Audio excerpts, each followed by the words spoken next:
Il y a quelque chose d'assez terrible aujourd'hui, c'est qu'on peut avoir des milliers d'amis sur Instagram et se sentir terriblement seul.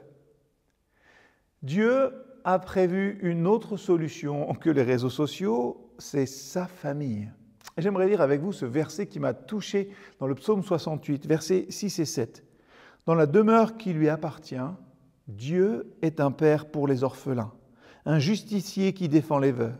Il donne une famille aux personnes isolées et aux prisonniers la joie de la liberté. Seuls les rebelles restent sur une terre brûlée.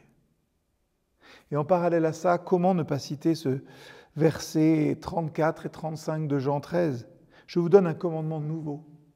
Aimez-vous les uns les autres. Il faut que vous vous aimiez les uns les autres, comme je vous ai aimé. Si vous avez de l'amour les uns pour les autres, alors tous sauront que vous êtes mes disciples. Dieu est celui qui donne une famille aux solitaires.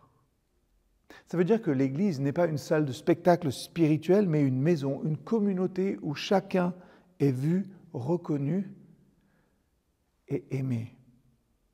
Jésus l'a dit, à ceux-ci, tous reconnaîtront que vous êtes mes disciples si vous avez de l'amour les uns pour les autres.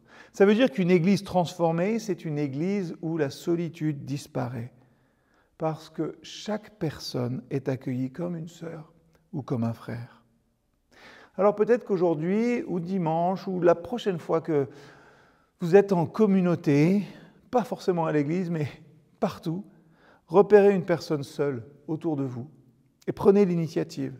Prenez une initiative simple, une parole, un message, un café, une invitation à manger, que sais-je.